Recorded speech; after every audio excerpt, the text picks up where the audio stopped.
Good morning, gearheads, and welcome to Speed City F1 pre-race show for the 9th round of the 2025 Formula One season, with the Spanish Grand Prix just 1 hour away. I hope you have yourself a fresh cup of coffee as we kick off this wonderful day of motorsports.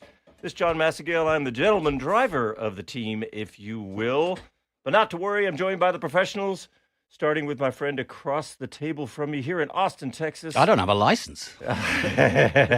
One of the most recognizable voices in two-wheel and four-wheel motorsports, former ESPN pit reporter Jonathan Green. Good morning, Jonathan. Good morning. Looking forward to this one. I can't believe it's 9 rounds, but it has flown by, and there has been a lot happening. We're more than a third of the way through the season now. Yeah, it's wild, huh? That is crazy. But it's, I mean, how many, we've been doing this, over a decade now? And we were going, another win for Max Verstappen. It's 3 points between the leaders of the championship after 9 rounds. Come on, guys. This is special.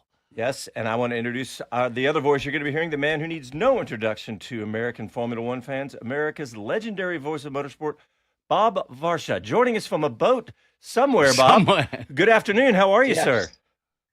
I'm doing great, thanks. It's a beautiful day over here in the Mediterranean, and I'm looking forward to this race. This is going to be really interesting on one of my favorite circuits. Yes, I am too, guys. I'm looking forward. And, of course, Chris Medland, who is going to be joining us. He's not going to be joining us in the pre-race, but he sent us some fantastic interviews that just hit our inbox right before we went on air. So really excited to talk about those because he sent us an interview with Mike Crack, talking the chief trackside officer, I believe, is Mike Crack's title right now with Aston Martin. Well, we have a story. Yes, because he's talking about he might talk about Jack Crawford, but he's mainly going to be talking about Lance Stroll, who is not starting this race today because of an old injury that a lot of you.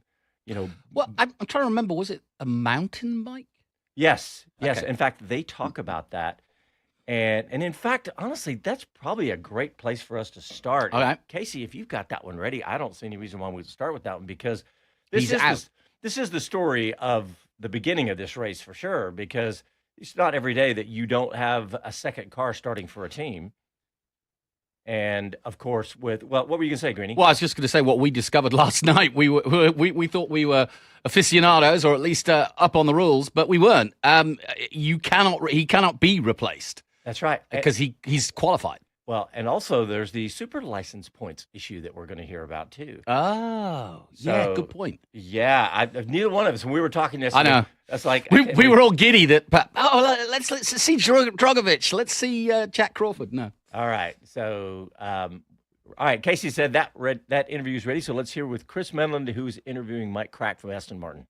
So I've got Mike Crack here, the chief trackside officer of the Aston Martin Formula One team, and Mike. Sorry to start on such a down note, I guess, but what happened with Lance that's left him out of today's race? Yeah, very unfortunate situation. I think everybody will remember 2023 when Lance had his issues after the mountain bike incident, where he was under terrible pain.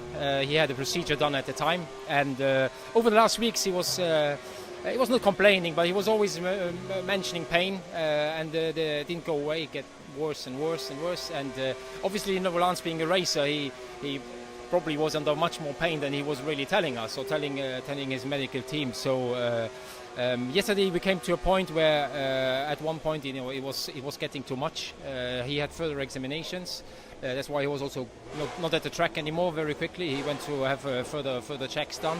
And the decision was taken that it is better not to race. He will have some further tests done over the next days, and then we will see how we go on about it.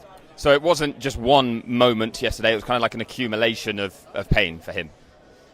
Yeah, this goes on already for weeks. As I said, drivers are hard, drivers are racers. We have seen in 23 how tough he was, and I'm sure he was under much more pain than he was telling us. It's a real shame that the team only has one car in the race today, but I guess is this a sign actually of how much Lance wants it? Because sometimes people question his commitment, but he was more prepared to drive that car and try and race it in pain. Yeah, I always have to laugh when people question the commitment. There is I have not met many drivers who are more committed to driving. And again, you see this situation. He desperately wants to drive, and to go to that point, where you really after qualifying, you say, I need to get myself checked, and that shows, how hard these guys are.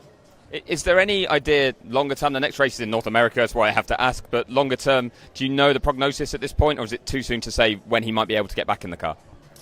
No, I'm an engineer. I'm not really a doctor or medical staff, so I cannot really say. And I think in such situations you also need to be respectful for the people's conditions and let the experts take the decisions together with Lance and his staff. So we will wait what they say. We will wait how the situation develops, and then we will take the appropriate decisions.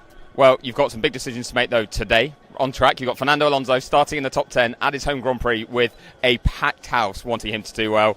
Is this a big opportunity to finally get him on the board with some points? Yeah, we have tried really hard over the last two races. It was not for us in Monaco. It was not for us in Imola.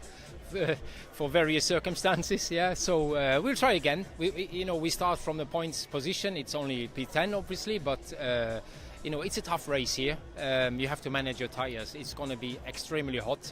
I just came out from the strategy briefing, so I hope we have some nice ideas to keep him there or move him to the front. Well, we'll check in with you after the race if you have scored points. Good luck today, Mike, and thanks for your time. Thank you very much, Chris. Thank you. Thanks, Chris. Thanks, Interesting. Yeah. And half of me's going, what? Come on. This is a professional game. Dad's running the team. You got to talk to Dad and say, hey, what is going on? With your hand or your wrist. But I also think that you're right. The journalist that Chris is, as we are, we question his sometimes determination to be in Formula One because he tends to be a little morose, not great with the media. I think it's an outside charade, as it were, to who he really is. He's beaten Alonso hands down, no mean feat, all season. He scored all of Aston Martin's points up to date. That could change today, but he's clearly been trying to hang on in there, and you've got to give him some kudos for that. But isn't he in an impossible situation where, with your dad that owns a Formula One team, it is an impossible situation. I agree with you. I've given Lance a hard enough time myself, but it's such an impossible situation that this is just a protective way to fight off all the haters. I don't know. But Bob, what were you going to say? I'm sorry. Well, I'm of the opposite view. I think Lance has let his team down in the most egregious way. Yes, as Jonathan says, these guys are professionals.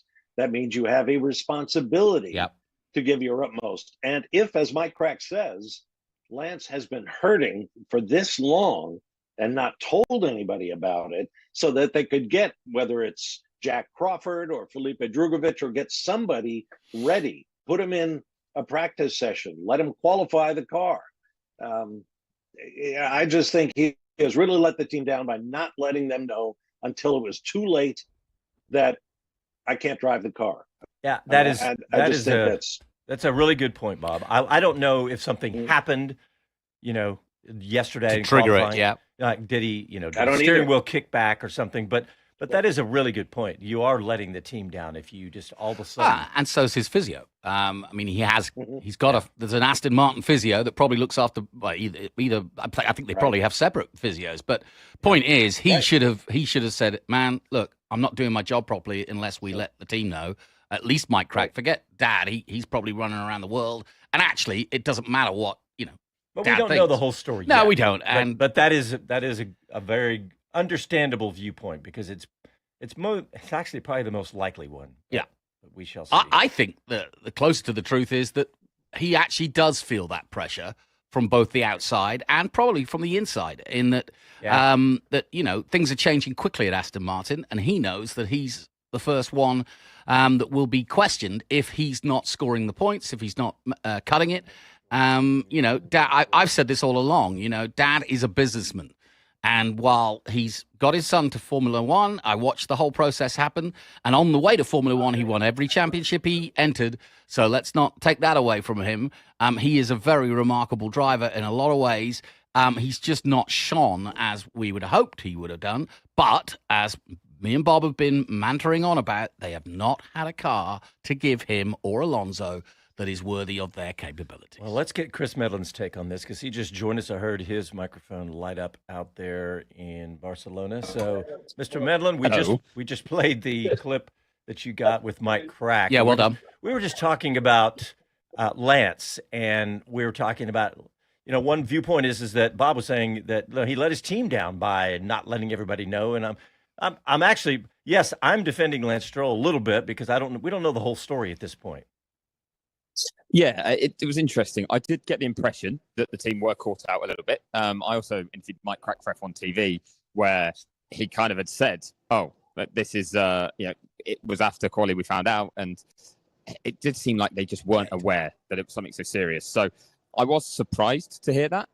I do think the team are going to want to protect him a little bit in case people take it that way. But I stand by what I said with the question I asked him in terms of determination to drive the car. People do question that a lot with Lance Stroll. And if he was in pain, even if he hadn't told the team enough, I don't think there's many drivers that would do it differently. I think a lot of them would be trying to say, no, I'm fine, I'm all right, it's not too bad, and keep trying to go until they can't anymore. And flip it round. If that was Fernando Alonso saying that, and he'd finally had to say, look, I'm in too much pain, I can't race, people would be talking about what a hero he was for trying so hard to drive the car. Good point. I do lean into more. It's just because it's Lance that's kind of preconditioned some of the responses to it. But at the same time, the team are still in a bad position that they shouldn't be in. You shouldn't be starting a race with just one of your two cars because someone's unfit. If there was a chance that could have happened, you need to know so you can cover off opportunities so that you could potentially swap them around if needed. Well, we've got you, Chris. Can you read us the riot act? Can you read us the rules? Or no, can you tell us the rules on replacement of drivers and when that's possible?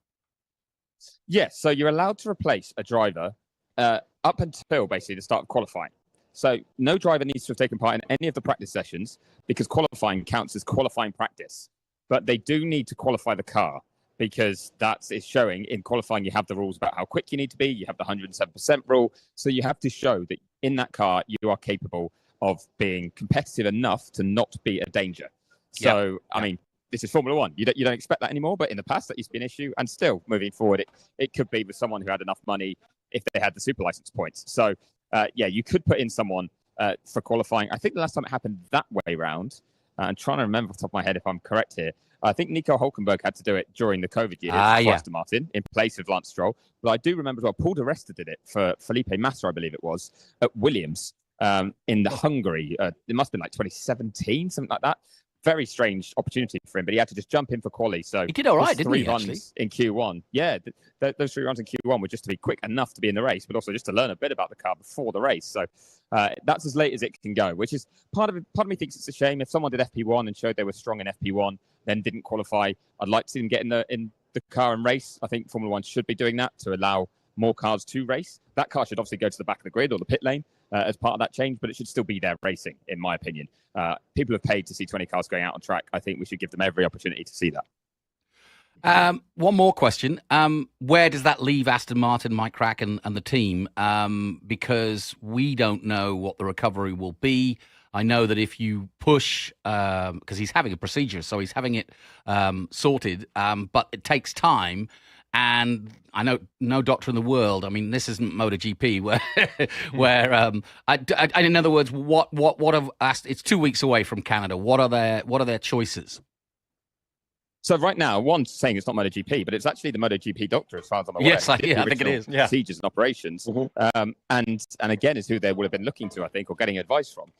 So they'll be looking at what they need to do. I think if it's bad enough to pull him out here and he needs another sort of procedure, there's every chance he's not going to be ready for Canada, but the team hasn't explicitly said anything along those lines. They're obviously waiting to see the feedback.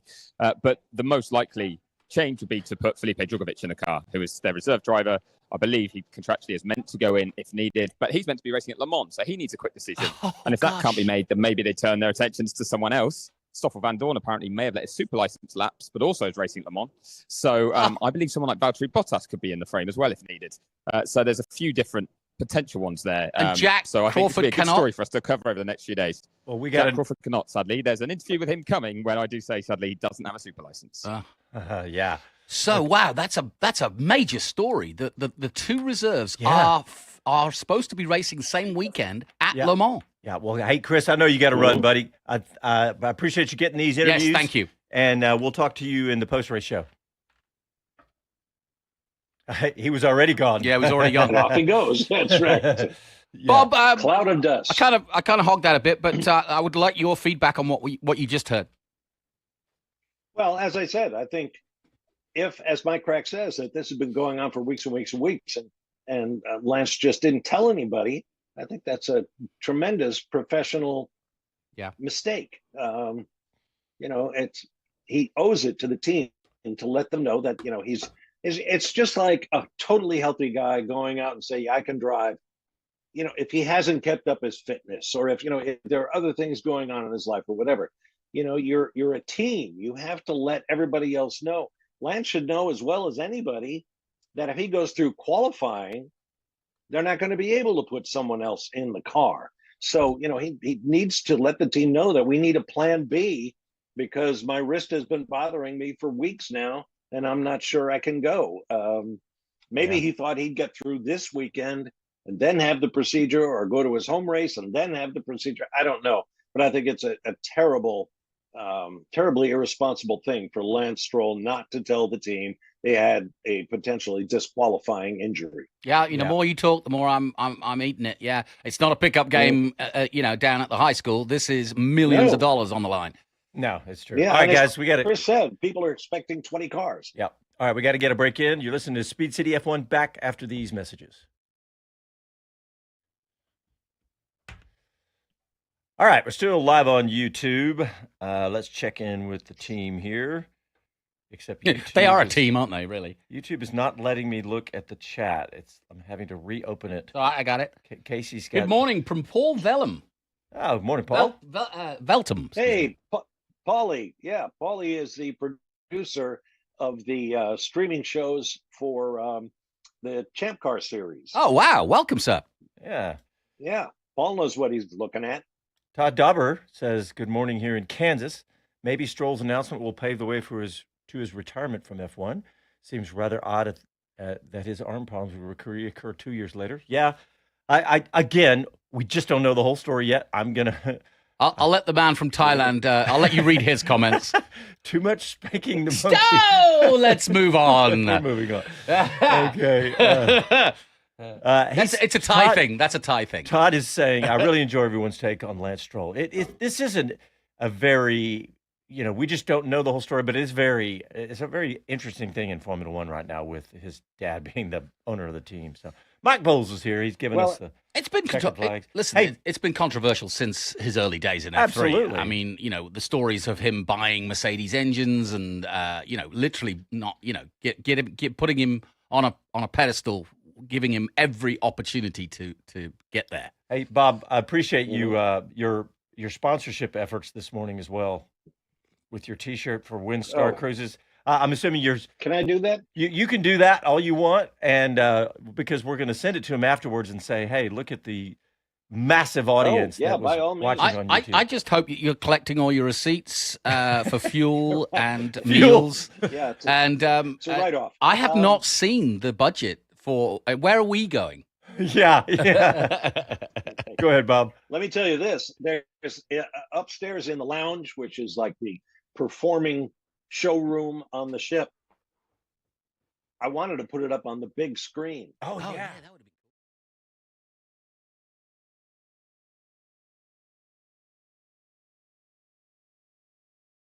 cool. Hi, this is Max Verstappen, and you're listening to Speed City. Welcome back to the fastest hour in radio, Speed City. All right, with all the talk about Lance Stroll, I wanted to go ahead and play his post-qualifying clip. Yeah, we talked about this last night, didn't we? Yeah, I mean, we might as well. Well, I'll just let him tell you in his words. So let's hear from Lance Stroll after qualifying yesterday, I think, where he was P14, if I'm not mistaken. Was that pretty much the maximum you could get out of the car today? No, I think it was pretty bad all weekend. I mean, just struggling with the car and not able to put the laps together. So, just struggling with balance. And, it was just a tough weekend up to now. So what is the main limitation with the car at the Just moment? the entry stability on the brakes, and then off the brakes, a lot of understeer, and just been struggling to drive around that. So it's been, tough. What about the race tomorrow? Anything you can do from where you are? It's going to be a long, hot afternoon out there. I think so, yeah. We'll see what we can do. Thanks, Lance. Yeah, no mention, eh? Yeah, exactly. When I saw that, I thought, I'm going to hear if he says anything at all, well, any yeah. hint. Yeah. But, Nope, not giving anything away. Yeah. It's a tough one. Well, I think I agree with Chris. If it was Alonso, we'd all be going, "Oh, the old man, he's struggling on. What a great guy," and all this sort of stuff. But because it's Lance, we're almost cynical, aren't we? Yeah. Well, yeah. That was the immediate response. I mean, it's the same responses we're seeing on YouTube and everything else. Everybody expected it. But what were you gonna say, Bob? Go ahead. Well, I'd like to say that my position would be the same, even if it was Fernando. He, like Lance, would owe it to the team to let him know what his condition is. I mean, it's okay to be pissed off. It's okay to be whatever. But if you are not able to go, there are things the team can do to compensate. And you owe it to the team and to the fans to get out there and do it. I mean, if Lance doesn't show up in Montreal to drive in 2 weeks, I mean, how are the Canadian fans going to feel? Yeah. I'll go so far as to say I'd be surprised if he's not penalized, because as Chris rightly pointed out, the fans are paying for 20 cars on track. And if for some reason some driver makes it impossible to do that, then perhaps the stewards need to have a look at the situation. Well, and also look at how he's just turned upside down the Le Mans possibilities for both Stoffel, Van Dorn, and Drugovich. Drugovich is the official driver, but he's one of four drivers in a lineup that will be probably one of the favourites for the actual Le Mans 24 hours. And that's, again, this is not chump change. This is one of the biggest events of the year. And I'm sure Drugovich wants to do it. Yeah, no doubt. Oh yeah. Yeah, well, we have another couple of clips. We got a really nice interview that Chris did with Jonathan Wheatley, who, of course, spent many, many years with the Red Bull team, who's now with the Stake Sauber, soon-to-be Audi team. And Chris actually sat down with Jonathan for 30 minutes. Now, that is rare. It's up on our YouTube channel. I don't think we've pushed it to public yet, which I'll do today. But we've got a few minutes of it here today. And this is a fascinating story, because this is a guy that, like I said, he's been part of a team that has multiple championships during his time at Red Bull, and with both Sebastian Vettel and now Max Verstappen, and now has moved on. And so it's a really interesting story. And the full version, it's like a really nice podcast. I mean, you get real insight to what it takes to move from a team like that after being entrenched, his family and everything else. But here's just we got about a 3 or 4 minute clip here with Wheatley that I want to play and kind of set that up. But it's really fascinating stuff. I pulled out a good for us this morning. So here's Jonathan Wheatley with Chris Medland. For me, to really get my teeth stuck into something again, really get involved in a project where I could make a huge contribution. So it was all about the opportunity that Audi offered me. And just how big is the opportunity, do you see it? You're coming in and running what's currently the Sauber team, but it's going to become a full works team. It's going to have a power unit department in another country. I've used the word opportunity there, but how big is the challenge, I guess, as well, to get all that meshed together? Well, Mattia, every time you say challenge, Mattia says opportunity. Because honestly, every single thing about this transition period is an opportunity. It's an opportunity to do it better than we are now, but actually it's an opportunity to do it better than anyone's done it. Mattia and I share a vision about where this team needs to be and the steps we need to do to get there. And I've got to try to get the team on the journey where mistakes I could see that issues that we're going to run into in 3, 4, 5 years time, that we're well prepared for those ahead of it, because I sort of crashed into them along the way in the past and I know what to expect now. And you're trying to do all of this under the pressures of cost cap, and with the financial controls that are in place with that as well. So, we're not underestimating what we've got to do, but I sit here very confident that we're on the path. Are there short-term items that need addressing? Are there things that you've come in and said, right, this is where I'm starting, this is where I want to get stuck into first? Yes, of course, and again, I'm 8 weeks into what's going to be a many years, hopefully the end of my working career journey here. I would say that I've tried to not meddle too much just yet, but I'm getting to the point now where we're having open discussions with the team about how things could be done differently. Trying to, I genuinely believe in the power of a team, the power that a group of people is so much better than just any individual. What am I going to bring here? Yes, I bring a tremendous amount of experience. I'm used to forever being in a stressful situation. That's just life in a cutting-edge Formula One team. And just try to get this team, as I say, try to help them on that journey to understanding what it's going to look like and what we could do differently. And what I'm encouraged by is people are really open to doing something differently. They want to hear how we can do things differently, because I think it hasn't had a big competitive championship race-winning team mentality, and that's a big step to get to from where the feeling in the team is at the moment. So somehow or other, all of this enthusiasm, all of this great positive energy, just need to make sure it's all being challenged in the right direction, and that things make sense. You can imagine maybe management decisions that were made in the past, when reviewed with 2020 hindsight now and a fresh pair of eyes coming in, probably don't look like the way to go forward. So it's also unpicking a few of those things over the next few months. Have you been empowered to do that when Mattia brought you in or Audi brought you in? They've kind of said, look, we do want, were you given keep us moving in this direction, or were you given carte blanche to kind of say, no, from my knowledge? Maybe I should describe how Mattia and I work together. So we both report to Gernot Dollner. So we're leading this team side by side. And it is a Venn diagram. Mattia's side of the business is to bring together the car, bring together chassis and power unit like never before, and build the strongest possible race car and the fastest race car. And then, if you like, when that leaves the factory, then my team takes over that. And on top of commercial and communications, we run that side of the business. And then Mattia and I, we've known each other a long time. We've known each other since 2006, when Ferrari were an engine supplier to Red Bull. We got on great. And we always have done, and we've got this relationship where we take the, don't know what the American term is. You can say take the piss. Take the piss out of each other, and it's done in a really healthy and good way. And we agreed from the very beginning that, like all Venn diagrams, there's a bit where the circles overlap, and that we would be totally unprecious about those areas. We would just do what we think the best thing is for the team in all of those overlap areas. I'm sat here a very happy man, 8 weeks into this project, working with somebody that I like and that I've got a good relationship with, and we're supporting each other. That was really interesting. Yeah. And I like the sense he's talking there. Yeah. I really do. Because he's addressing the fact that Sauber have not ever really been at the top of the game and the tree. He has. He's been in the maelstrom of it all. He sounds to me like a soft-spoken leader that has a steely eye when it comes to I'm not gonna mess about here. After listening to the entire, remember I was telling you yesterday, I wasn't sure about how. After listening to the whole thing, you're absolutely right. He's very soft-spoken. I mean, you heard him jump in on Chris there a couple times. I'm like, this guy, he doesn't get to where he is. No. And this is what really fascinates me about this as a podcast, as a 30-minute.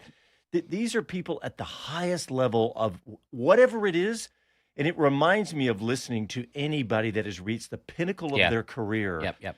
The full podcast is really good. And by the way, our YouTube channel is full of really long form. Every now and then somebody stumbles across. I go, wow, look at all this. Said, who are you guys, and why do you not have a lot more followers? But go ahead, Bob. It's because we're sending Bob around the world on a yacht. That's right. That's right. Really. I mean, it was supposed to be my floating platform this weekend, but then the captain of the ship decided we didn't. There might be potential rights issues and blah blah blah blah blah. Doesn't matter. What I have to say about the Jonathan Wheatley interview, and I can't wait to hear the rest of it. These teams and all of the personnel in this, what is essentially a people game on technological subject, all know each other far better than we even can believe.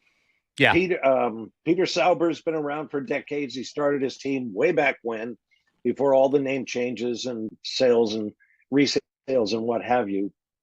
And Jonathan Wheatley has been around forever. We used to go to him at Speed Vision and let him show Steve Matchett around the car and explain some nuance of how the team works. So, I mean, he is very, very well versed. He knew all about Sauber before he ever began investigating going there for this big step up in a position of responsibility. So it's going to be great fun to watch what happens between he and Mattia Binotto, who you heard him mention. All we can do is wish them all the best, because I think they have the potential, if they think they do, to do great things. And let's hope that's what happens. Yeah. And Bob, when you say, being with you and Jonathan, when you say all these people know each other, you guys know that. Y'all been involved in Formula One. Yeah. You guys have been on the inside of this sport, just like Chris is now, for a long time. So that. Yeah. And I'll also. Go ahead.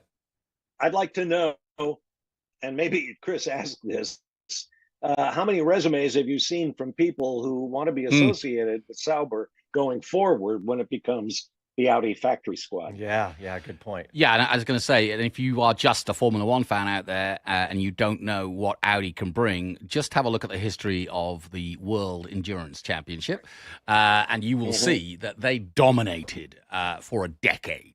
And they're with some of the most incredible hybrid technologies back then too. Just amazing. They were unstoppable. So Audi's benchmark is bigger than Red Bull, bigger than Ferrari, bigger than anybody. The only caveat I would worry is that the auto industry is struggling, and Audi has been caught up in that. With this transition to electric, this like go. Wait a minute, the infrastructure's not quite ready for electric, but so that's the thing you might have to watch out for, is the money behind the company. All right, guys, we got to get a quick break in. Listen to Speed City. Back after a quick break. There's your man on doing the analysis, Johnny, on TV. Yep. Davidson, Mr. Davidson, Anthony Davidson. Very good. I like the law firm that TW represents. I've used that joke before. Dewey, Cheatham, and Howe. How can we help you, Mr. Stroll? Yes. I mean, that's another side of this. I mean, if you wanted to get nasty, it's a good job Dad is running the company, because that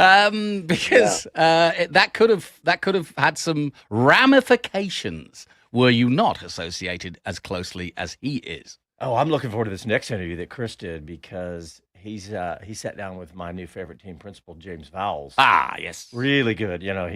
He and James have a very great relationship. There's a little giggle at the end of the interview from James. Two great stories, really. James Vowles at Williams, and obviously we don't know what's going to happen at Audi yet, but it's going to be those two stories for next season are going to be fascinating. Yeah, that one's 3.5 minutes. Just checking on that one. Anything else from the YouTubers? No, nothing yet. We got some new names. It's good to have D. Snelson. D's not a new name. D's been following us for years. Welcome, D. Thanks for jumping in. Still thinking about this Lance Stroll situation. This could blow up into a major story, I would think, because if Lance kept this a secret, then the team management has every reason to go to his engineer and say, did you know about this? Yeah. His physio, did you know about this? And you didn't tell us either. I mean, this is this is not poor Lance. This is, what the hell, Lance? And the volcano is just beginning to erupt with Chris's interview, because now it's out the bag. I looked all over the internet last night. Me and John spoke when I got the official email from Aston Martin, and then I started looking, and nobody had the story except Medland.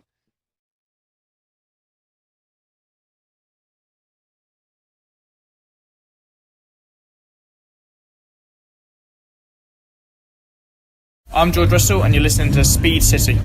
Welcome back to the fastest hour in radio, Speed City. Russell. George Russell Powell. I got Powell.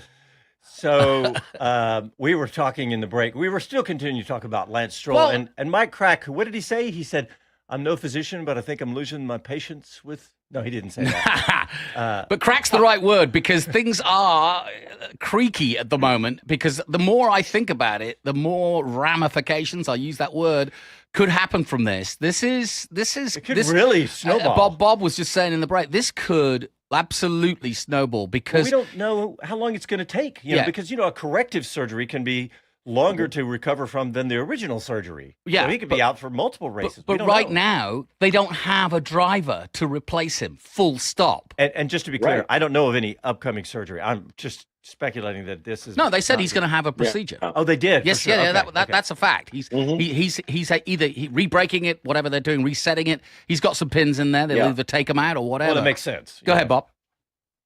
And what are they telling the team sponsors? Right. There's going to be one car out there, not two. And so your signage ain't going anywhere from that garage. I mean, the ripples from this go on and on and on. Yeah, who's going to call the promoter of Montreal and say, by the way, the star isn't coming? And by the way, speaking of by the way, we are going to talk about a little. You know what? Let's do a recap of qualifying. We had a post-qualifying show yesterday, but to recap it, to start with, the lap that Oscar Piastri put in to put a 2.5. When I said 2 seconds, that was not right yesterday, right? It was a 2.5 second gap. 2 tenths. Yeah, excuse me, 2.5 tenths. Thank you. But that's what it feels like these days. Thank you, because it does. It's in 2025, 2.5 tenths is a massive gap back to his teammate Lando Norris that Oscar Piastri did. Incredible. And I listened to Piastri's comments about it. He said that the first part of the lap, he was hooked up and knew it was good. The second half, not so much. So even he felt that there was more to come from it. But the bottom line is to like you say, by the way, McLaren are 1 and 2, and I think we got to talk strategy. But I'd like to hear, like you say, from Piastri and Norris on what they're thinking. Well, Casey's got Piastri, you got Casey, you got him ready to go. So let's hear from Oscar Piastri right after qualifying. Okay, congratulations. That looked like a pretty mega lap out there. Can you talk us through it? Yeah, it was good. I think the first half lap in particular was very strong. The second part of the lap was maybe not perfect, but it was clearly good enough. So I'll take it for sure. I felt very comfortable today in particular, but most of the weekend with the car. So it's been nice to deliver when it counts. And what's your thinking for tomorrow? Long, hot afternoon ahead. A few strategic options. How are you looking ahead to that one? Yeah, there are a lot of strategic options available tomorrow. It's not going to be all about the start. I mean, keeping the lead will definitely help your race for sure, but you need to be quick for 66 laps, not just one. So it's going to be an interesting race for sure, and yeah, excited to see what we've got. Thanks, Oscar. Well done. All right, let's go straight into his teammate because Lando talks similar about his laps. There's Lando Norris. Trading times with Oscar there at the end of Q3, both gave it a good go for pole. Can you talk us through that final segment and how your runs unfolded? Yeah, run 1 was good. Was a good lap. Run two just a little bit more untidy. I still improved surprisingly, so I think it showed with some of the mistakes that I made, I probably didn't expect to improve at all, and I still did. So showed that the pace was easily there. Just I just needed to tidy it up a little bit, but that happens sometimes. But still happy with P2. 1-2 for the team is a good result. Good starting spot for tomorrow, of course. What's your thinking there? Looks like a long, hot afternoon ahead. A few strategic options. So how do you look ahead to that one? It's a long Sunday. A lot of laps, a lot of degradation, a lot of management.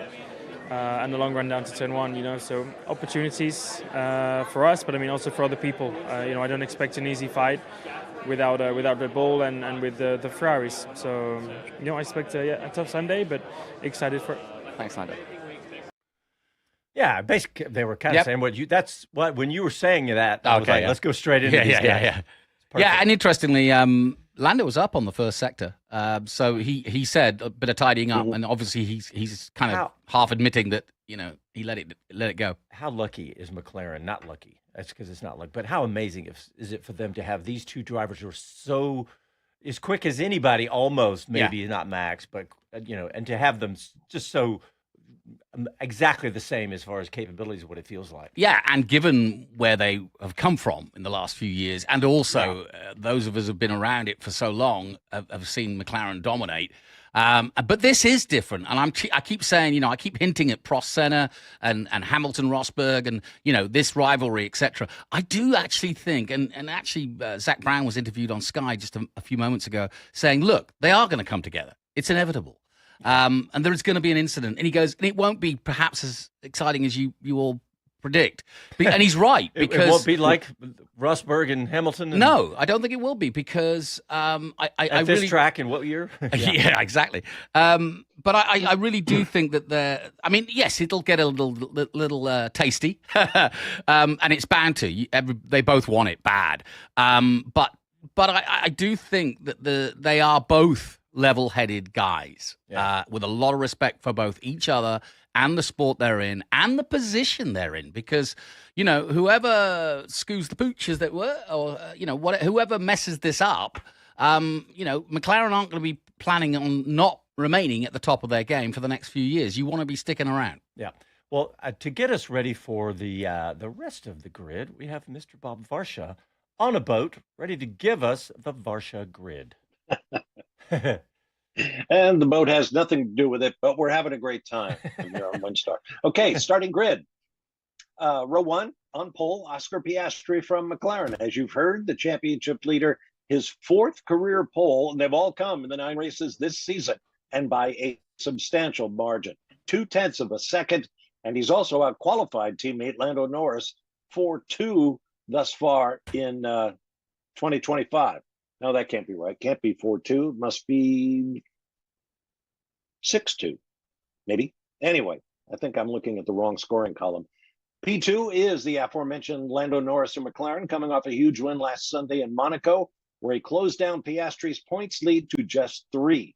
Row 2, Max Verstappen of the Red Bull. Now, he's not a guy inclined to gild the performance lily, but the 4-time defending world champ said he's pleased with where the Red Bull is right now. Maybe he remembers Imola 2 weeks ago when he passed both McLarens around the outside to seize a lead he would never relinquish in that race. P4, George Russell, Mercedes, talking about great starts. I mean, he took the lead from 4th, couple back, dead even with Verstappen on qualifying times. Dead on, a spot going to the Dutchman because he posted his time earlier than the Brit. Russell later said he felt the run plan for Q3 was too conservative, as he still seeks his first win of the season. Row 3, P5, Lewis Hamilton of the Ferrari, still coming to terms with that reluctant red car. But Sir Lewis has 1 sprint win in China, and the only time he outqualified his teammate before this weekend.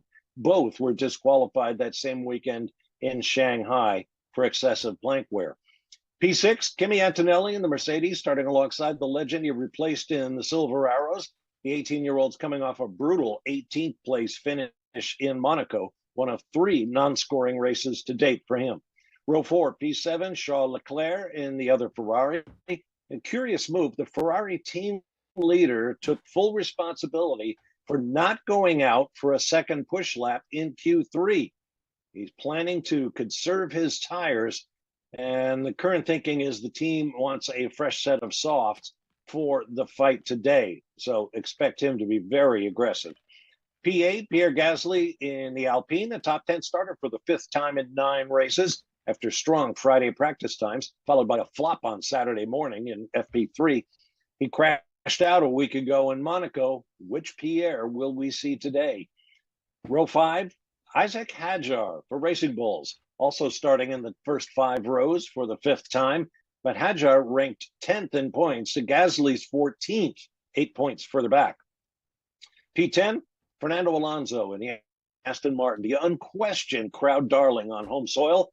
Fast Freddy may not have scored a point thus far this season, but leaping to 5th at one point in Q3 set the grandstands roaring, according to our Chris Medland. Row 6, P11, Alex Albon in the first of the Williams, missed Q3 by 0.03 of a second and blamed a slow-moving Haas for impeding, but onboard video failed to back him up. P12, Gabriel Bortoleto in the Sauber, best qualifying run of the season for the rookie. putting the team's update package to good use, while his veteran teammate Nico Hulkenberg seemed to struggle. Row 7, P13, Liam Lawson and the other Racing Bull. The Kiwi continues his career rehab after his demotion from Red Bull with another solid run, but his teammate Hajar is 4 places ahead on the grid. Then we were to have seen Lance Stroll for Aston Martin, but as you've heard, he will not start today's race. So everybody moves up. P14 is now Oliver Behrman in the Haas. The Brit was in the Haas that enraged Albon for allegedly impeding in Q2. More likely is that Behrman was celebrating only his 3rd Q2 appearance of the season. Row 8, P15, Nico Hulkenberg in the Sauber. At the other extreme, the Hulk, who has only 2 visits to Q2 this season, neither of them here, obviously. P16, Esteban Ocon in the other Haas. The Haas teammates have qualified within a place of each other once this season. So seeing them line up in consecutive rows is kind of rare. Usually they're 6 or 7 places apart. Unfortunately, the rows they're starting on are 8 and 9. P17, row 9, Carlos Sainz and the other Williams. Seemingly uncomfortable with his car all weekend, Sainz cannot be happy to be this far back on home soil after 4 straight finishes in the points. In fact, the smooth operator has never finished outside the points here in Spain. P18, Franco Colapinto, the Alpine, trying to prove he belongs at this level. It got that much harder for the Argentine when an apparent equipment failure prevented him from leaving the pit lane for his Q1 qualifying push lap. P10, and the last driver in the field, Yuki Tsunoda. I'm sorry, row 10, P19, Yuki Tsunoda for Red Bull. The Japanese ace timed in last, but reported that the car has felt strange all weekend with no pace whatsoever, and unfortunately, he has no idea what to do with it. So 19 is what we get today in just less, call it a half hour.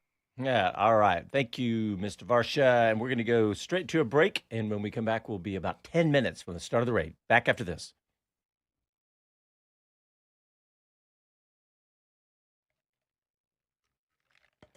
Kevin Kelly says, sorry I'm late. I got my 8 hours. Thank you, Mr. Jameson. Oh, that's funny. You missed some good stuff, Kevin. You are going to have to go back and listen. Chris Medland was with us. Chris was with us live and then sent us a couple of interviews that you need to hear. And let's see, anybody else here? Paul Velton, thanks, Bob Varsha, for the rundown again this weekend. Yeah. D. Nelson, who's been a regular since almost we started, Jonathan, says, all right, Lewis, it's hammer time. I'm predicting a podium. I like that. Mm-hmm. I love that. I like it. All right. This is a track that, the one thing that you after watching practice and everything else and listening to all the commentary, this is a track that everybody knows backwards. It used to be the testing track. Now they go to Bahrain, but there's, coming up through the ranks, F3, F4, F2, literally everybody's driven here. Yeah. Many, many laps. Hey, behind the scenes a little bit, since we are, in case you're new watching on YouTube, we're doing the radio show live, but we do get a little business done during the breaks. And you were talking about Jet Bowling. What were you saying about Jet for post race? Yeah, Jet's going to come on. Oh, okay. You were just okay. Because I put it in the show doc. I didn't know if you Jet's had a question. fighting for the Formula Regional Championship here in Americas. He raced Texan. Barcelona. Yeah, Texan from Dallas, Texas. Just down the road a piece from us right, here in road Austin. a piece. And so he's going to be watching, and he's going to give us a... Hey, Bob, going to Dallas from Austin, from Texas, that's nothing. You just jump in the car and drive 4 hours, no big deal. That's just like 10% across the state. And listen, I drove from Houston to Austin last year, which is not quite as far, I don't think. But no, it's not. It's not quite as far. You're right. I don't want to do it again. Hey, Bob, guess what? I am almost done adding another bedroom to my house, by the way. So, yay. All right, here we go.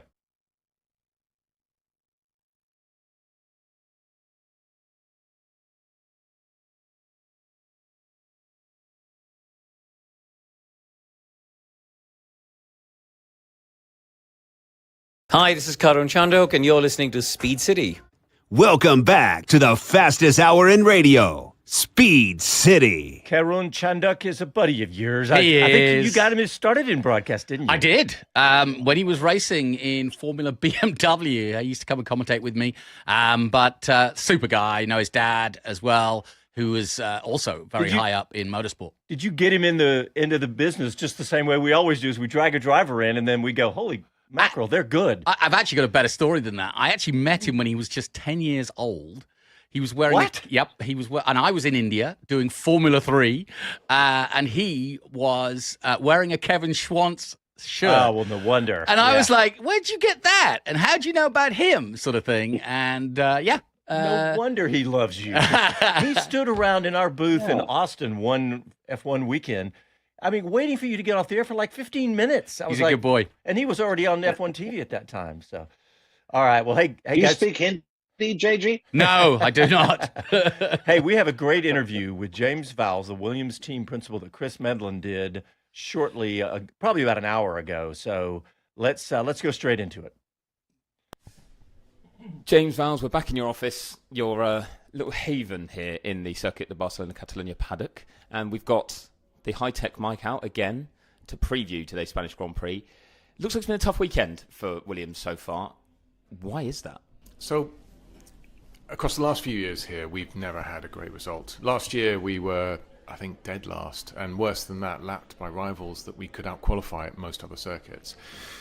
So, dare I say it's not new, but I had hopes that the steps that we've made in getting this car to work across all of the first 7 tracks, which is what's happened, we have really improved the car in quite a number of areas, would also give us a significant step up here. Now, I would say, is it better than previously? Yes, because we were, the field is pretty compact. I think from where Carlos was to P7 was just a tenth and a half. I think both missed out on the next session by a few milliseconds. And so that is quite a considerable difference from where we have been.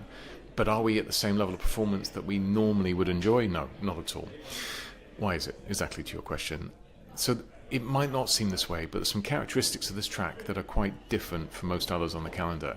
One is if you go outside for just 5 minutes, you'll get a suntan, so it is quite warm out there. And the second is even corners that are actually now straight in effect, so turn 3, we're flat through that, are actually long sustained corners where you're reasonable lateral G, where you're still accelerating through the corner.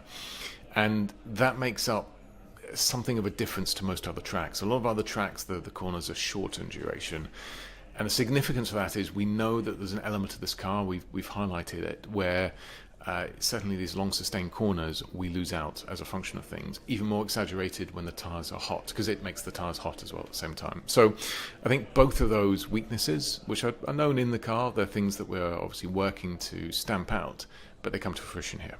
Well, you still got close to Q3 with Alex, as you mentioned. Carlos, though, out in Q1.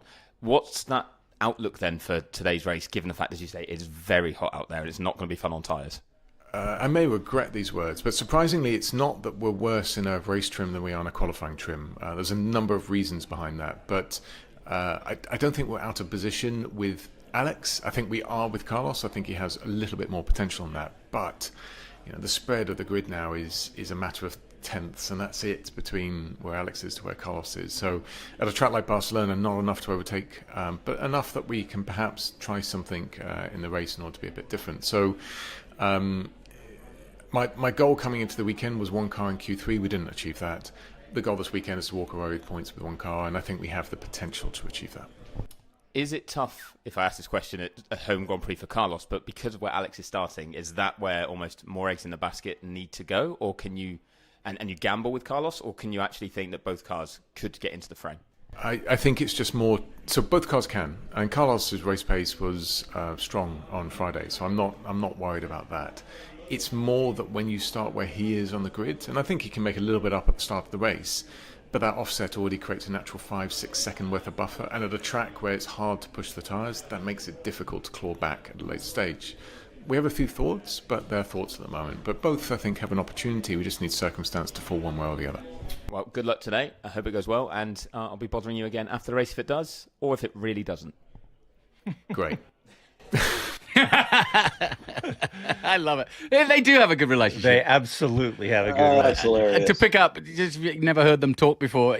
Val's gives him a hard time about his mic being so, Well, it's being so low tech. low tech. Yeah. Yeah, if you go back to the very first time Val's mentioned it, he says, so Chris, he stops the interview mid-interview and says, Chris, how does this work? What exactly are you doing here? And Chris says, well, we're live across North America. And he goes, With that? with that phone and that microphone, that's it, how you do this? And then subsequent interviews where he talks about, I'm used to having a camera crew and people walk in and, 5 Right. people to come in for an interview. And Chris walks in with his iPhone and his, But you know what?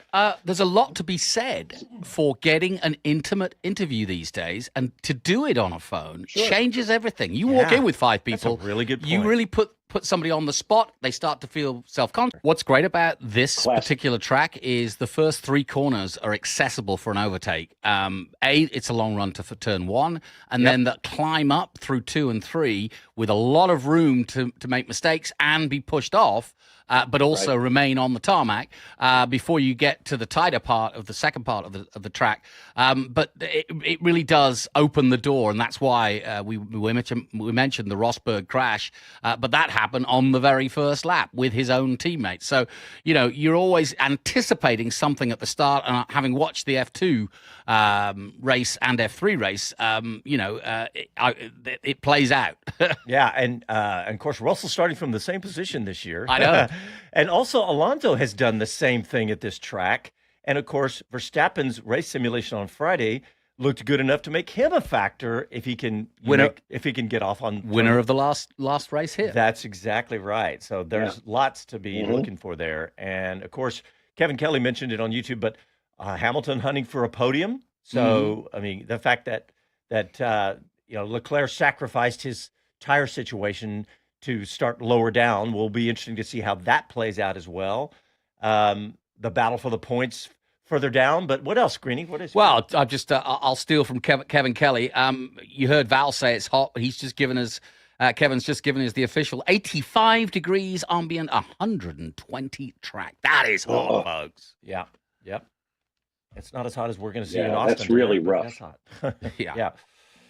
Well, what are you? But you're used to it. What else are you guys looking for? We've got, just about a minute, 30 seconds each. I'm actually watching Bortoleto quite closely. He's had a good run. I'm also obviously watching Alonso. This is a good opportunity for him at home. First points of the year, maybe? Yeah, that's what I'm hoping for him. Yeah. It's interesting to hear a few people talking about fifth place Hamilton scoring some points. Bob, what do you think?